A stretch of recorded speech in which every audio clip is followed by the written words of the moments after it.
KSRTC conductor ಮೇಲೆ ಮರಾಠಿಗರ ಹಲ್ಲೆ ಖಂಡಿಸಿ ಕನ್ನಡಪರ ಸಂಘಟನೆಗಳು ಇಂದು ಕರೆ ನೀಡಿರುವ ಬಂದ್ಗೆ ಮಿಶ್ರ ಪ್ರತಿಕ್ರಿಯೆ ವ್ಯಕ್ತವಾಗಿದೆ.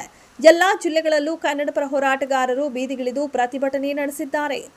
ಬೆಂಗಳೂರಿನ ಟೌನ್ ಹಾಲ್ ಬಳಿ ಪ್ರತಿಭಟನಾ ಮೆರವಣಿಗೆಗೆ ಮುಂದಾದ ಕನ್ನಡಪರ ಹೋರಾಟಗಾರ ವಾಟಾಳ್ ನಾಗರಾಜ್, ಸಾರಾ ಗೋವಿಂದು ಸೇರಿದಂತೆ ಅನೇಕ ಕನ್ನಡಪರ ಹೋರಾಟಗಾರರನ್ನ ಪೊಲೀಸರು ವಶಕ್ಕೆ ಪಡೆದು ಬಸ್ನಲ್ಲಿ ಕರೆದೊಯ್ದರು.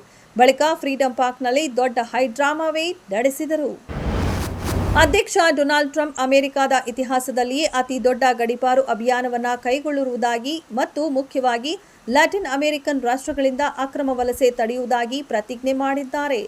ಈ ಆದೇಶವು ಅಕ್ಟೋಬರ್ 2022ರ ನಂತರ ಅಮೆರಿಕಕ್ಕೆ ಬಂದಿರುವ ಕ್ಯೂಬಾ, ಹೈಟಿ, ನಿಕಾರಾಗುವಾ ಮತ್ತು ವೆನೆಜುವೆಲಾ ಸೇರಿದಂತೆ 4 ದೇಶಗಳ ಸುಮಾರು 5,32,000 ಜನರಿಗೆ ಅನ್ವಯಿಸುತ್ತದೆ ಎಂದು ಹೋಮ್ಲ್ಯಾಂಡ್ ಸೆಕ್ಯುರಿಟಿ ಕಾರ್ಯದರ್ಶಿ ಕ್ರಿಸ್ಟಿ ನೋಯೆಮ್ ಅವರು ಹೇಳಿದ್ದಾರೆ.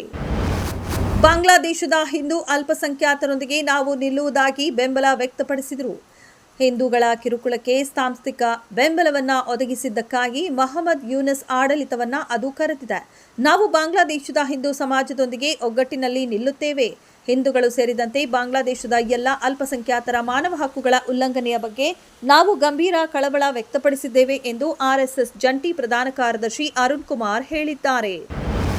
ಕರ್ನಾಟಕ ಸರ್ಕಾರವು ಏಪ್ರಿಲ್ 1, 2024ರಿಂದ ಫೆಬ್ರವರಿ 28, 2025ರ ನಡುವೆ ರಾಜ್ಯದಲ್ಲಿ 14.27 ಕೋಟಿ ರೂಪಾಯಿ ಮೌಲ್ಯದ 8,427 ಕ್ವಿಂಟಾಲ್ ಅಕ್ಕಿಯನ್ನು ವಶಪಡಿಸಿಕೊಳ್ಳಲಾಗಿದೆ ಎಂದು ವಿಧಾನಸಭೆಗೆ ತಿಳಿಸಿದೆ.